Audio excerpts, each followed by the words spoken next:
Hello, back at it again with another banger YouTube video. This time we're going to be talking about the Simpsons comics from Bongo.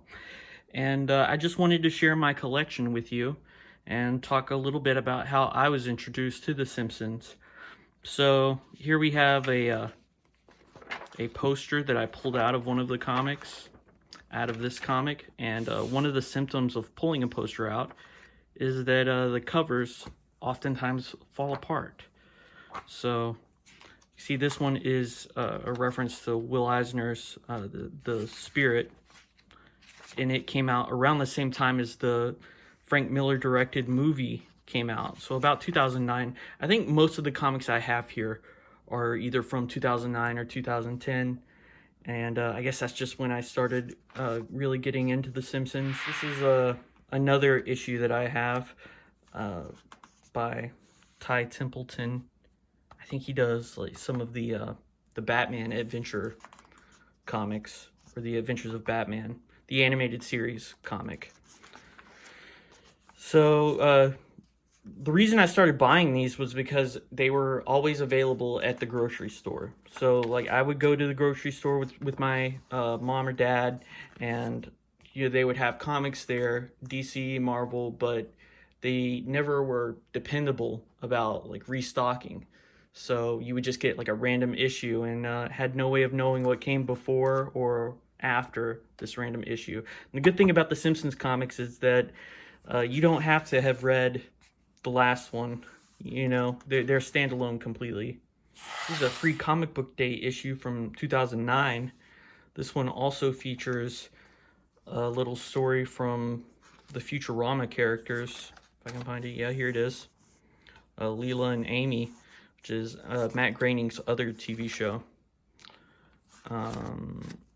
So in the back here we have an advertisement for the collected volumes, which just is a collection of the single issues into like a thicker book, which I have a couple examples of. If you needed reminding that this was 2009, you can see I got this book from Hastings, R.I.P. And I love this one, this collection, because in between each of the comic stories, there's like a text piece by Matt Groening talking about the creation of The Simpsons, and he gives advice to cartoonists and advice to well, I guess anybody interested in animation or comics.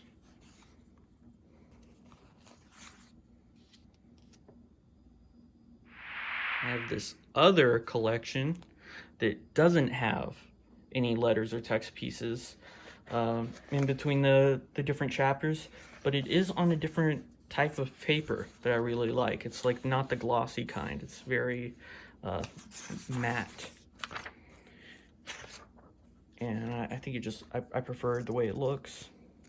There's more of a Nuclear Man and Fallout Boy in this one. And finally, the last version I have of the Simpsons comics in my collection is this one from 2010. It's a magazine. And you'll notice when I open it up to the stories that it has like a really thick margin right here. And that's because the proportions of the comics are different than a magazine size.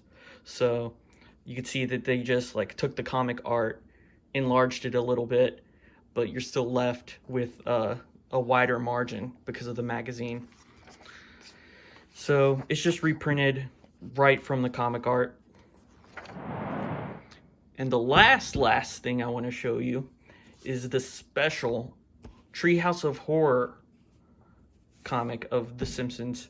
This is like number 15, I think. But the Treehouse of Horror episodes in this show, if you're familiar with the show, you'll know that they're like non-canon episodes, like horror themed. They're still funny. They're not really that scary.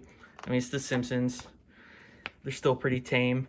But the comic is fun because they do away completely with trying to keep the same style, the same on-model look of the regular comics, and they just invite cartoonists to draw them draw the characters in their own style, which I really like. I don't really see the point in always trying to stay on model, even with, you know, properties that come from TV. I would much rather see someone draw these characters in their own unique style and get like a different take of it each time. It wouldn't bother me at all if they just completely got rid of that on model stuff. I mean, it makes more sense for a TV show that you have multiple people drawing, but these comics are all drawn by, I mean, each story is drawn by one person. So to have them do a unique spin on it wouldn't be jarring, at least to me. Here you can see a reference to Robert Crumb. That's funny and gross. Funny and gross, a great way to describe Robert Crumb's comics.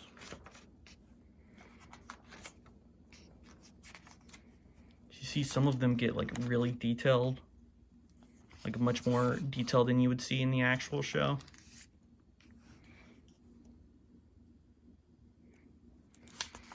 And this is one that's really interesting to me. I'm not sure what this reminds me of. These like super bright colors, like day glow colors, like a early 2000s webcomic or something. I don't know. Like there's a lot of white, but a lot of other colors. There's very little black, I guess, is a way to describe it.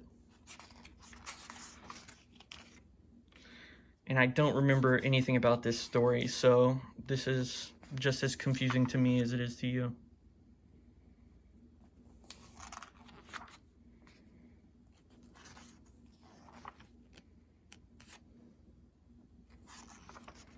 Also like this, I'm not sure what they're coloring this with, but it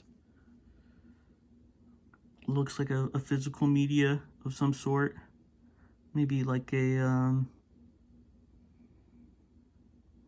markers at some points, like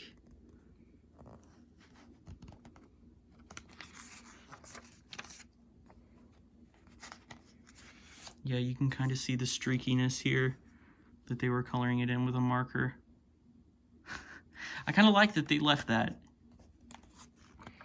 You know, with Photoshop you could easily like get rid of all that and smooth it over and blur it out, but I don't mind it. It adds like a very natural texture to the drawing. Again, they would never allow that in the regular Simpsons comics, which I think are digitally colored, so, you know, they're of course perfectly flat. And just to show you what era we're in, the first Batman Arkham game is advertised. So that's it. That's all I wanted to show you. Next time, I'm planning on making a video about one of the weirdest comics that I have in my collection. So maybe I'll title it something like Strangest Book in My Collection, or Strange Books Part 1. And stay tuned to see that one, because it's going to be another banger video. Don't forget to smash that subscribe button, like, ring the bell, all that junk.